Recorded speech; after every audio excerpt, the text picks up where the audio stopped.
مغربنا كان وباقي مازال مع التاريخ عنده ميعاد. جدودنا وسلافنا خلاو باش نفتخ روحنا والأحفاد. حكايته بدات أمازيغية عمرو منكر الهوية. فضل المرابطين تحرروا المستعبدين.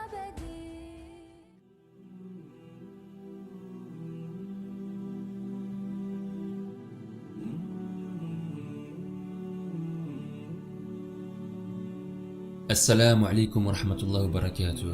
L'histoire d'Al-Andalus lui ayant été contée par les ambassadeurs, Yusuf ibn Tashfin se retrouve en difficulté face à leur détresse.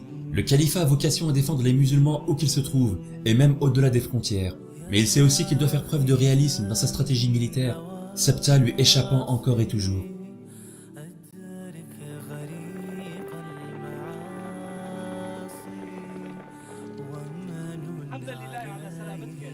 Le général almoravide se rend immédiatement à Marrakech, sa capitale. Ce dernier ne s'y était pas rendu depuis presque un an, il est attendu en grande pompe par ses compagnons, très heureux de le revoir. Et même si c'est réciproque, c'est surtout pour les conseils de Zeynab qu'il a fait le déplacement depuis Sabta. Ils doivent parler ensemble d'un sujet de la plus haute importance.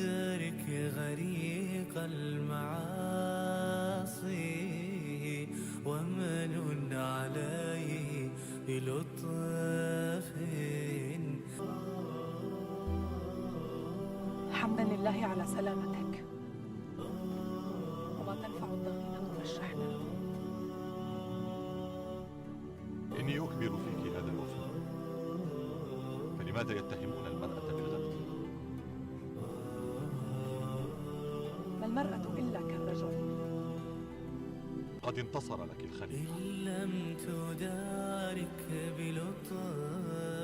قد كنت على يقين من ذلك. خليفة رسول الله لا ينتصر إلا للحق والعدل. لعلك تغيرين أو تبدلين. لا والله لا أغير ولا أبدل. إذا امنحيني بعض الوقت أسرحك بإحسان وأعوض عليك إن شاء الله. لك الوقت الذي تشاء. La longue discussion avec Zeynep sera extrêmement instructive. En effet, plusieurs jours à cheval séparent Marrakech de Sabta. Il mettra ce temps à profit dans la réflexion. Et c'est à peine arrivé devant les remparts de la ville qu'il eut une idée géniale alliant le cœur et la raison. Mais pour la concrétiser, il devra avoir la coopération des Andalous.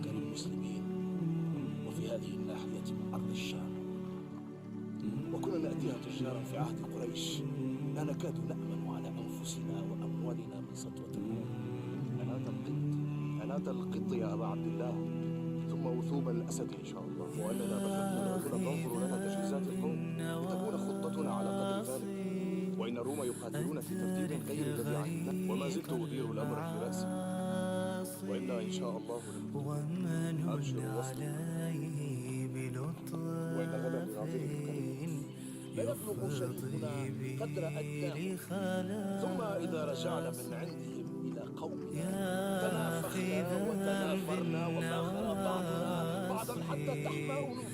أدرك غريق المعاصي ومن عليه بلطف يفضي به خلاص واغفر له. L'émir de Séville avait à sa disposition plusieurs navires de guerre et de commerce qu'il envoyait par le passé au Maghreb pour faire la guerre contre Tanger et Ceuta, mais aussi pour s'approvisionner en blé et en bien d'autres marchandises. Parmi eux, il y en avait un qui surpassait tous les autres par l'excellence de son ingénierie. Le poète Ibn Abbassan le décrira sous ces mots: un navire solide et large de pont, semblable à un château sur les eaux. En attente des navires qui lui avaient été promis, Yusuf ibn Tashfin établira son armée sur toute la bande de terre qui rattache Ceuta au continent africain. Un blocus de plusieurs jours débute alors. Constatant que la ville continuait de se ravitailler depuis la péninsule ibérique, le moral des troupes s'affaiblit de jour en jour, ne voyant aucun changement significatif qui permettrait la reddition de la ville. C'est alors que l'ambassadeur andalou réapparaît de nouveau dans le campement des Morabitin.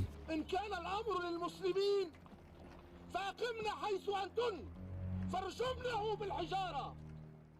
Enfin, après une attente interminable, l'ambassadeur a tenu sa promesse. Le château sur les eaux est opérationnel et bloque la cité par la mer. Le siège va pouvoir reprendre de plus belle. Le général almoravide est satisfait par la nouvelle. Il se portera devant ses soldats, à qui il fera un dernier discours avant l'assaut qui scellera définitivement le sort de Ceuta. Cette nouvelle coalition entre les Andalous et les Almoravides change considérablement la donne.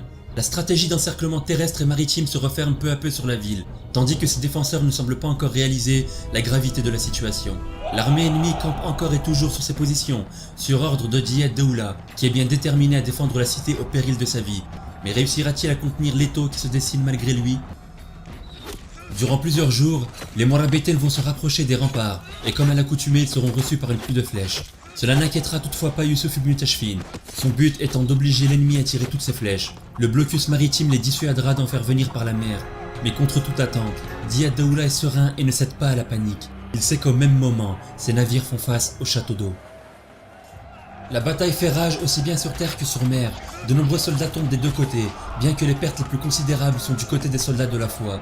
Diyad Daoula se souvient encore de l'humiliation qu'avait subi son père lors de la prise de Tanger, ainsi que sa défaite navale suite à un différend commercial contre l'émir de Séville, quelques années plus tôt. La rumeur de l'abordage du château d'eau gagne du terrain et des appels au repli se font entendre. Pendant ce temps, une lutte sans merci se déroule sur le pont entre les marins des deux camps pour le contrôle du navire. Les Andalous sont sur le point de craquer. La satisfaction peut se lire sur le visage de Diyad Daoula. Ce dernier a réussi là où son père avait échoué avant lui. Il va non seulement tenir tête aux puissants almoravides, mais aussi mettre en échec la flotte andalouse de l'émir de Séville. Cette défaite n'était qu'un contretemps pour Youssouf, qui réfléchissait à ce moment à une nouvelle offensive conjointe avec ses alliés. Un messager lui apportera une nouvelle qui changera à jamais la politique militaire almoravide. Il lui apprendra que les navires andalous sont tombés entre les mains de l'ennemi, qui renforça ainsi sa défense maritime. Pire, le château d'eau, emblème de la force navale andalouse, a été détruit et coulé. C'en est trop pour le général almoravide, qui voit toute sa stratégie de conquête voler en éclats. Ne sachant quoi faire, il commandera dans la précipitation la construction de plusieurs navires dans la région de Rsar Sarir, notamment des galères qu'il voyait naviguer de part et d'autre du détroit. Il ne souhaitera plus dépendre des Andalous, fussent-ils ses alliés. Il convoquera l'ambassadeur andalou et lui fera part de son mécontentement sur leur manque d'implication et sur ce qu'il considère être leur fiasco.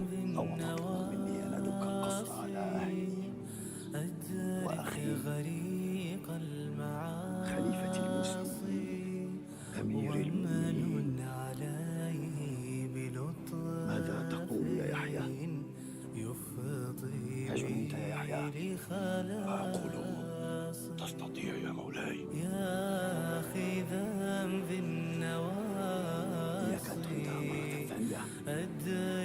لا يحيى.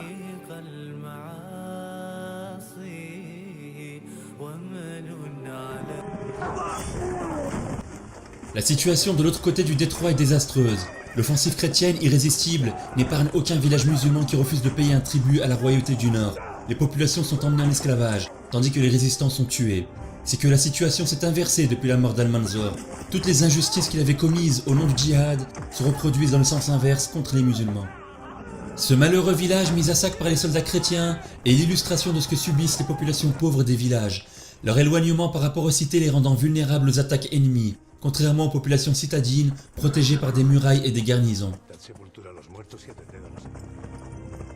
Des émissaires envoyés par le roi chrétien se rendent devant les murailles de Séville pour mettre en garde les autorités de la ville. Traemos un mensaje para vuestro rey. ¿Quién os envía? Alfonso, rey de León. Bajad los caballos y soltar las armas. À la mort d'Al-Manzor, différents gouverneurs d'Al-Andalus se rendront indépendants les uns des autres, leur but n'étant plus l'unité mais l'opportunité. Les rois chrétiens en profiteront pour les menacer et les monter les uns contre les autres, si bien que les taïfas se soumettront à un tribut. Et lorsqu'un émir tarde à payer, comme ce fut le cas pour l'émir de Séville, alors la sanction est immédiate.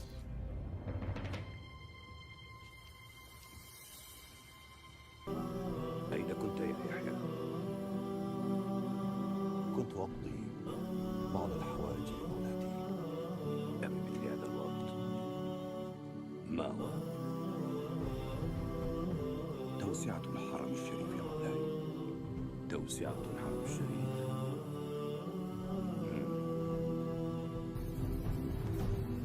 إن لم تدع متلون بالوجه.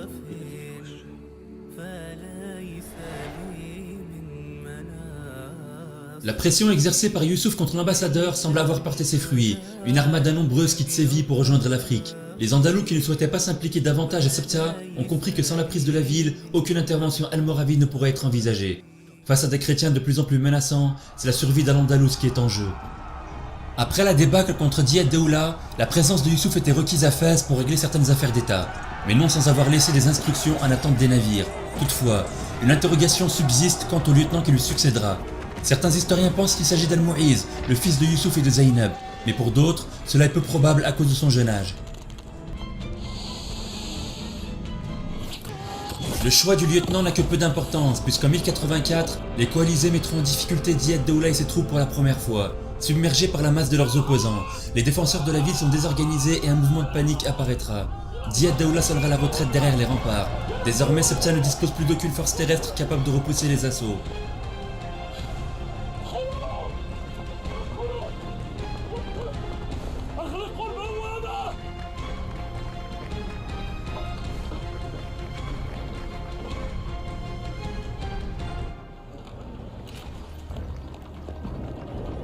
Profitant de la confusion qui règne chez l'ennemi, un détachement de Mourabitaine sera envoyé du côté de la muraille la plus faiblement gardée, pour l'escalader. Une fois à l'intérieur, ils devront ouvrir les portes de la ville aux soldats de la foi qui attendent impatiemment ce jour depuis plusieurs années. Les sources ne sont pas très claires concernant l'année et le déroulement de la prise de Ceuta. Nous avons toutefois un récit de l'historien Ibn Bassam. Se voyant perdu, Diyad Daoula tentait de fuir par la mer avec un groupe de ses compagnons, mais n'a pas pu s'échapper car il manquait de temps et le destin s'est retourné contre lui. Il est allé dans une maison et un groupe d'Almoravides s'est précipité sur lui. Une lutte et une bagarre violente s'ensuivirent. Et lorsque sa situation devint très difficile, ses compagnons s'enfuirent. Réalisant le danger, il remit les bijoux qu'il possédait à l'un des chefs de son escorte, mais il sera capturé lui aussi. À l'aube, Diyad Daoula était présenté à Al-Mu'iz, fils de Youssouf ibn Tashfin. Ce dernier l'interrogea sur sa fortune. Diyad Daoula lui répondra « Ai-je levé des capitaux pour le trésorier de votre père ?» refusant ainsi de livrer son trésor. Al-Mu'iz tira son épée de son fourreau et exécuta le dernier souverain de Ceuta.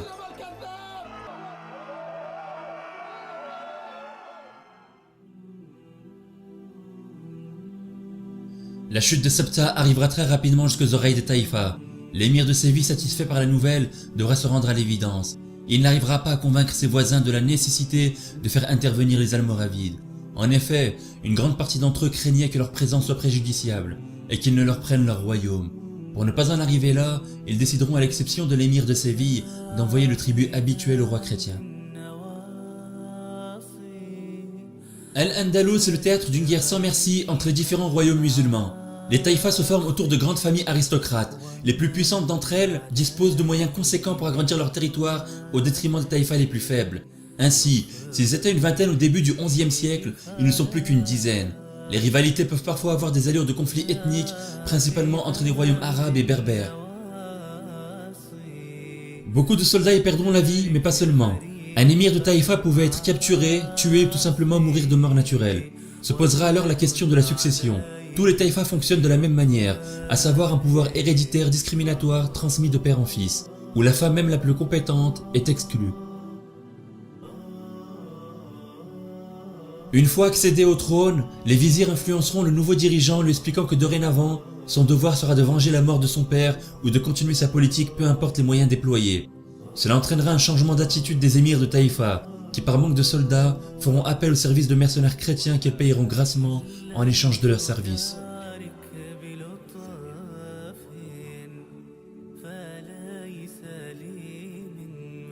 Ces guerres sont une tentative pour légitimer leur pouvoir aux yeux des populations. Ces principautés restent néanmoins très vulnérables. La moindre fragilité au niveau sécuritaire, économique ou militaire, et les taïfas sont décrédibilisés par une opinion publique souvent lassée des batailles entre musulmans.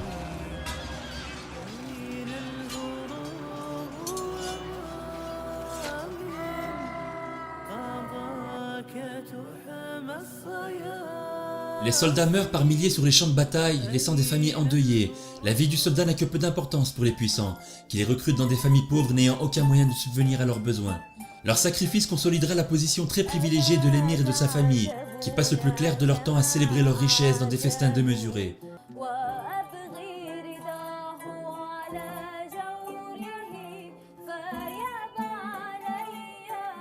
Le vin coule à flot, tandis que des femmes, elles aussi prises au piège par les aléas de la vie, animent les soirées de leur corps et de leurs chansons.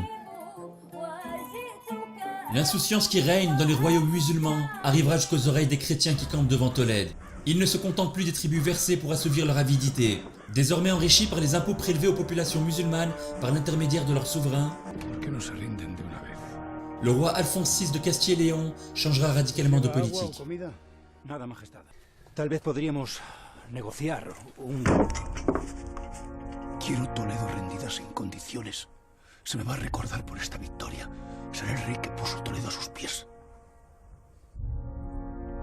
Retiraos.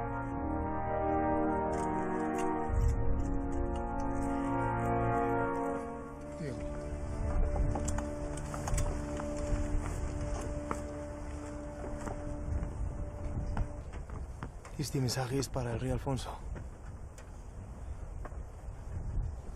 Rey de los cristianos. Toledo se rinde. El hambre y la sed está acabando con nosotros y ya no podemos seguir luchando. Así será. Retiraos. Le roi chrétien se veut intraitable lorsqu'il ordonne la soumission de Tolède sans aucune condition. C'est en tout cas ce que certains historiens laissent penser. Mais la réalité est tout autre. En effet, Al-Qadir va proposer un échange à Alphonse VI. Il est prêt à lui céder Tolède, mais pas sans concession de sa part. Il réclamera Valence, une ville sous influence chrétienne, comme contrepartie. Les deux souverains accepteront les termes de cet accord, sans jamais demander l'avis de leurs populations respectives.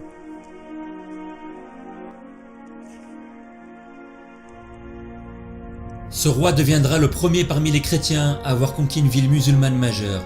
L'écho de la perte de Tolède se propagera comme une traînée de poudre dans tout le monde musulman, faisant d'Alphonse VI le principal adversaire de l'islam en Europe.